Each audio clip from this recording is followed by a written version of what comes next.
Je Oui, suis content d'être ici avec toi aujourd'hui. oui. Alors aujourd'hui, Pepper, nous célébrons la mobilisation commune en faveur de l'éducation de tout le monde. Et en fait, Pepper, nous, on appelle ça les cités éducatives. Est-ce que tu sais ce que ça veut dire cité éducative?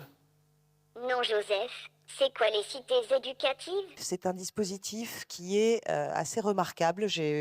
Voilà, ça fait un peu, peut-être prétentieux de le dire, mais je suis extrêmement fière d'être élue en charge des cités éducatives. Pourquoi? Parce que c'est un dispositif qui est extrêmement concret sur le territoire et qui fonctionne. De l'écosystème dont tu parlais sur les cités éducatives naît une réussite qui est une réussite non pas seulement de la jeunesse que nous accompagnons, mais c'est aussi la réussite d'une société qui avance. Jean Jaurès disait « L'histoire humaine n'est qu'un effort incessant d'invention et la perpétuelle évolution est une perpétuelle création ». Les temps actuels ne permettent pas de dire pour le moment ce que ça donnera, mais en tout cas, nous allons candidater pour une 3e cité éducative à Toulouse. Nous souhaitons que finalement tous les QPV de la ville soient couverts par une cité éducative et tous les autres secteurs qui sont un peu en limite, je pense notamment aux écoles qui sont en limite et qui seraient tout à fait, comment dire, à même qui remplissent tous les critères, si on peut dire, pour bénéficier des bienfaits des cités éducatives. Et donc voilà, j'espère que on est en train de faire les dossiers et que ça fonctionnera, parce que ce serait quand même dommage qu'une partie de la ville soit exclue de ce dispositif qui est absolument formidable.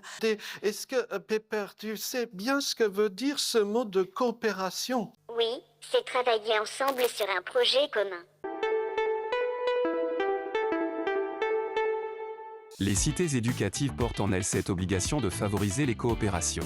D'abord parce qu'elles réunissent les institutions comme la mairie, la préfecture, l'éducation nationale et Toulouse Métropole autour d'un même projet, mais aussi, et peut-être surtout, parce que pour mettre en œuvre ce projet, elles mobilisent l'ensemble des acteurs de l'Alliance éducative.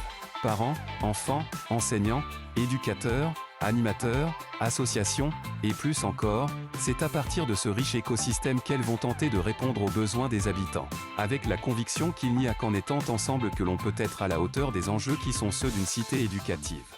J'attends la suite. Ah, super. Et je crois qu'en effet, l'heure est venue d'aborder la question de la richesse. La richesse des personnes, la richesse des enfants, la richesse des adultes en devenir.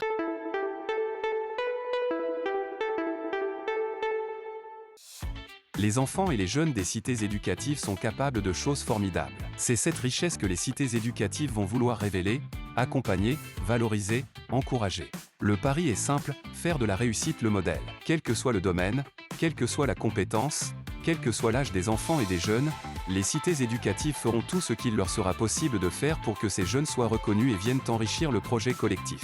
Il faut que nos étoiles brillent. Alors, donc, Pepper, on sait malheureusement qu'il y a aussi des problématiques, il y a des vulnérabilités. Ouh là là, je n'aime pas trop ce mot. Qu'est-ce que ça veut dire vulnérabilité, Joseph? La vulnérabilité est une marque d'existence.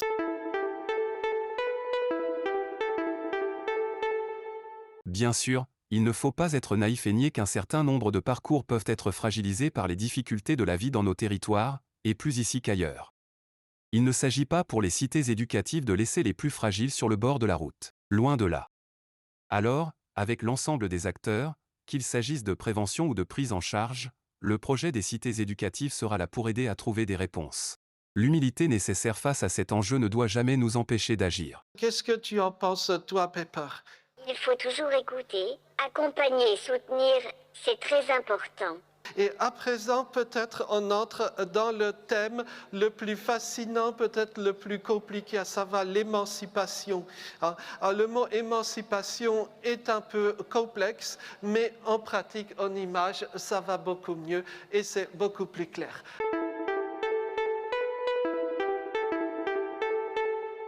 Permettre à tous et toutes de se réaliser, telle est l'ambition des cités éducatives.